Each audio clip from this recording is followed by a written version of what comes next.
Në Tivat të Malit të Zi u mbajt sot samiti i BE Ballkani Perëndimor, ku liderët europian dhe të rajonit tonë theksuan nevojën për përshpejtimin e procesit të zgjerimit të Bashkimit Evropian dhe reformimin e mekanizmave aktual të anëtarësimit. Kancelari gjerman Friedrich Merz deklaroi se procesi i zgjerimit është shumë i ngadalshëm dhe kërkon ide të reja, duke theksuar se edhe vetë Bashkimi Evropian duhet të tregojë aftësi reale për të zgjeruar pas 13 vitesh pa anëtar të rinj. Ai theksoi se vendet e Ballkanit Perëndimor kanë perspektivë të qarta europiane dhe se reformat duhet të ecin paralelisht nga të dyja palët. Presidentja e Komisionit Evropian Ursula von der Leyen tha se Bashkimi Evropian nuk mund të konsiderohet i plot pa Ballkanin Perëndimor dhe kërkoi përshpejtim të procesit të zgjerimit, duke theksuar se ai duhet të bazohet në merit, por të mos jetë i ngadalshëm. Ajo vlerësoi Shqipërinë dhe Malin e Zi si vende që po përparojnë më shpejt në procesin e integrimit. Presidenti i Këshillit Evropian Antonio Costa propozoi thjeshtimin e procedurave të anëtarësimit, duke sugjeruar reduktimin e numrit vendimeve me unanimitet dhe mundësinë e integrimit gradual të vendeve kandidate në disa fusha për ta bërë procesin më efikas dhe më pak të bllokueshëm nga vetoja. Në të njëjtën linjë, lider të rajonit, si Edi Rama, kryeministri i Shqipërisë apo presidenti serb Aleksandar Vučić, kërkuan modele më fleksibël integrimi, duke përfshirë edhe anëtarësim gradual pa të drejtë vetoje deri në anëtarësimin e plot. Madje kryeministri Edi Rama nuk kurseu as leksionet për Bashkimin Evropian. Ai kërkoi këtij të fundit të gjejnë një Helmut Kohl dhe ta bëjnë Ballkanin pjesë të tryezës. I pyetur nga gazetarët për procesin e integrimit, Rama u bë viral me përgjigjen e tij. Ai tha se 3 gjëra nuk parashikohen dot: Zoti, seksi dhe Bashkimi Evropian. Samiti i Tivatit mes Ballkanit Perëndimor dhe Bashkimit Evropian vlerësohet si një sinjal i fortë politik për afrimin e Ballkanit Perëndimor me Unionin, në një moment kur procesi i zgjerimit po rifiton vëmendje strategjike në Europë. Nga Tivati aty ku mbahej samiti mes Ballkanit Perëndimor dhe Bashkimit Evropian, kryeministri Edi Rama ju përgjigj protestuesve të Zvërnecit në Tiranë. Rama doli këtë herë me një qëndrim krejtësisht të ri. Ai tha se pas protestave në Tiranë fshihet Irani. Për kryeministrin Rama, protestat nuk janë shqetësim mjedisor, por pjesë e një lufte hibride, duke pretenduar se pas tyre mund të qëndrojnë edhe element iranian të përfshirë më herët në aktivitete të ngjashme. Rama hodhi poshtë pretendimet për projektin e Zvërnecit, duke thënë se nuk ka ende një projekt miratuar dhe se qytetarëve u janë shfaqur materiale të rreme. Sipas tij, çdo diskutim është i parakohshëm derisa të ketë një plan zyrtar, ndërsa arkitektët po synojnë një projekt unik për Shqipërinë. Elisa Spiropali reagoi sot ndaj protestave që po zhvillohen në Tiranë për çështjen e Zvërnecit, por jo vetëm, duke i cilësuar ato si një moment që kërkon analizë të thellë institucionale dhe jo interpretime sipërfaqësore apo teori konspirative. Në një reflektim të gjatë publik, ajo argumenton se Shqipëria ka hyrë në një fazë të re, ku sfida kryesore nuk është më ndërtimi i shtetit, por forcimi i kontrollit demokratik mbi pushtetin dhe institucionet. Spiropali thekson nevojën për një marrëveshje të re për Shqipërinë, ku institucionet të jenë më të forta se pushteti ekzekutiv. Parlamenti të luajë rol real mbikëqyrës dhe opozita të si pjesë funksionale e demokracisë. Spiropali thekson gjithashtu rëndësinë e zgjedhjeve më konkurruese, media së lirë, ekonomisë së bazuar në merit dhe luftës ndaj korrupsionit, duke përmbyllur mesazhin me idenë se një shtet evropian ndërtohet vetëm kur qytetarët ndihen të mbrojtur nga ligji dhe institucionet. Efektivi i shqiponjave Enea Mekolli u përcoll sot për në banesën e fundit mes homazheve në Pogradec, pas rënies së tij në krye të detyrës gjatë operacionit për kapjen e të shumë kërkuarit Violant Braçellari. Homazhet u zhvilluan në Pallatin e Kulturës në Pogradec. U morën pjesë familjar, kolege, përfaqësues të policisë së shtetit, të cilët e nderuan me respekt dhe duar trokitje 34 vjeçari. Ndonse protokolli shtetëror parashikon prehjen e dëshmorëve në Tiranë, familja ka kërkuar që ai të prehet në vendlindje. Pranë të vëllait, që gjithashtu ka shërbyer në polici, e ka ndëruar jetë më herët. Ngjarja shkaktoi reagim të gjerë, dhimbje në opinionin publik, ndërsa hetimet për rrethanat e operacionit fatal vijojnë. Të pranishëm në homazhet e sotme ishin presidenti i Republikës Bajram Begaj, si edhe drejtori i përgjithshëm i policisë së shtetit Skënder Hita. Gjykata e posaçme rrëzoi sot kërkesën e ish-presidentit Ilir Meta për transmetim live të seancave gjyqësore, duke vendosur që procesi të mos zhvillohet publikisht në media. Në të njëjtën kohë, gjykata e posaçme i kërkoi SPAK-ut të garantojë aksesin e mbrojtjes në provat elektronike, ndërsa refuzoi kërkesën e Metës për të dalë nga kafazi i xhamt gjatë seancave gjyqësore. Procesi ndaj Metës dhe ish-bashkëshorte së tij Monika Kryemadhi lidhet me akuza për korrupsion, pastrim parash dhe fshehje pasurie në dosjet Çesdia dhe lobimin e LSI-s në SBA. Çështja është ndarë në 2 procese, ku disa të pandehur gjykohen me procedurë të shkurtuar, ndërsa Meta e Kryemadhi me gjykim të zakonshëm. Gjatë seancës së sotme, Kryemadhi kundërshtoi provat e paraqitura, duke pretenduar mungesë transparence dhe probleme me materialet elektronike të dosjes, përfshirë përgjime dhe të dhëna nga pajisjet e sekuestruar. Ajo kërkoi gjithashtu më shumë transparencë publike për procesin, duke argumentuar rëndësinë e opinionit publik në çështje me profil të lartë.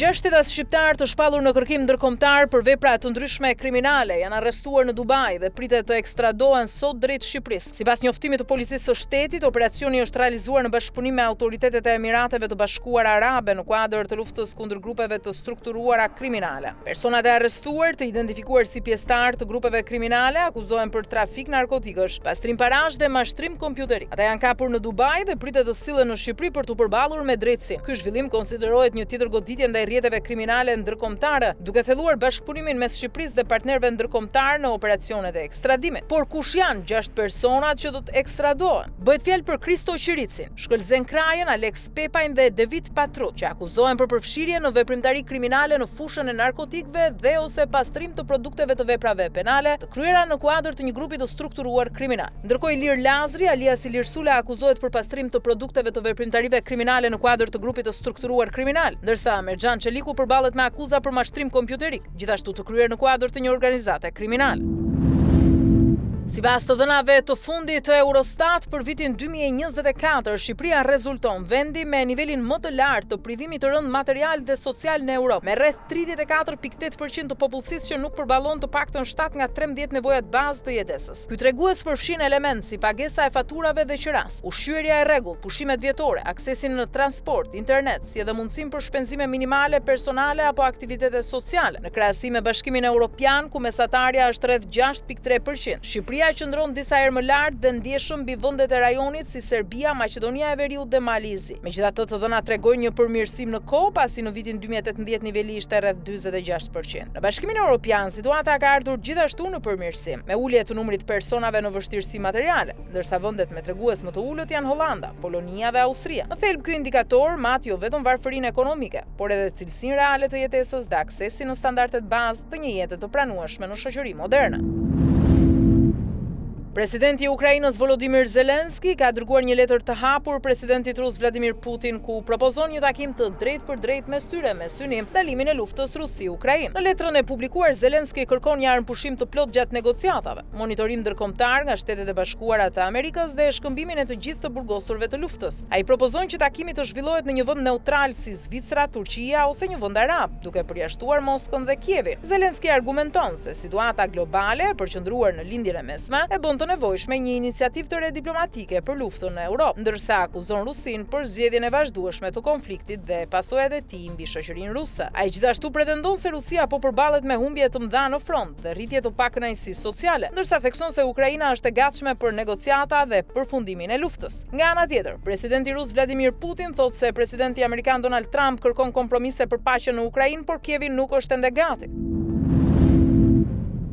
Presidenti amerikan Donald Trump flet për zhvillimet në lindjen e mesme dhe komenton situatën mes Izraelit dhe Libanit, si dhe rolin e Hezbollahut në negociatat e armëpushimit. Ai thotë se nuk ka marrë refuzim të drejtë për drejtë nga Hezbollahu dhe sugjeron se negociatat mund të sjellin lëvizje pozitive në të ardhmen e afërt. Trump u pyet nga gazetarët për mundësinë e një takimi me udhëheqësin suprem të Iranit Mojtaba Kabenei, duke thënë se nuk e kërkon një takim të tillë, por se do ta konsideronte të mundshëm nëse arrihet një marrëveshje diplomatike. Ai shton se do të tregonte respekt në rast të një takimi, ndërsa komenton me ironi marrëdhënien e tensionuar mes tyre, duke nënvizuar se një dialog i tillë do të varej nga zhvillimet politike dhe një marrëveshje e mundshme mes palëve. Këngëtari i njohur shqiptar Sinan Vllasaliu ka psuar një aksident automobilistik, pas të cilit i është dashur të kryej edhe një ndërhyrje kirurgjikale, ndërsa aktualisht po rikuperohet nën kujdesin mjekësor. Sipas njoftimit të vajzës së tij, artisti ishte i ftuar për të performuar në dasmën e këngëtares me famë botërore, Dua Lipa, në Sicili këtë fundjavë, por nuk ka mundur të marrë pjesë për shkak të aksidentit. Familjarët bëjnë me dije se gjendja e tij është e stabilizuar dhe se po merr trajtimin e nevojshëm në spital. Lajmi ka ngjallur reagime të shumta në rrjetet sociale, ku fansat dhe kolegët i kanë uruar shërim të shpejtë dhe rikthim sa më të shpejt në sken. Ndërkohë në Sicili ka nisur dasma e vitit, ajo e Dua Lipës dhe aktorit Callum Turner. Ata janë parë në Palermo, ku ka nisur përgatitjet për një festë madhështore që do të zgjasë 3 ditë dhe do të mbledh rreth 300 të ftuar nga bota e muzikës dhe showbizit ndërkombëtar. Avioni privat i çiftit ka mbërritur në Sicili të mërkurën në mbrëmje, ndërsa në ditët në vijim pritet ardhja e të ftuarve VIP nga vende të ndryshme të botës. Organizimi i të gjithë dasmës vlerësohet të arrijë shifrën e 1.75 milion eurova. FIFA ka përditësuar renditjen e kombëtarëve në prag të Kupës së Botës 2026 duke sjellë disa ndryshime si në majtë të tabelës ashtu edhe në pozicionet e Ballkanit. Shqipëria ka zbritur në vendin e 65 pas humbjes 0-1 ndaj Izraelit në Air Albania në debutimin e trajnerit të ri Rolando Maran. Kuqezinjt pritet të synojnë përmirësim në renditje përmes miqësores së radhës kundër Luksemburgut. Ndërkohë Kosova ka ruajtur pozicionin e saj historik në vendin e 78 pavarësisht humbjes së ngushtë ndaj Çekisë në Prag. Në krye të renditjes botërore Argentina është rikthyer në vendin e parë duke kaluar Francën, e cila tani renditet treta pas Spanjës. Top 10-shja plotësohet nga Anglia, Portugalia, Brazili, Maroku, Hollanda, Belgjika dhe Gjermania, duke reflektuar balancat aktuale të futbollit ndërkombëtar në prag të turneve të mëdha.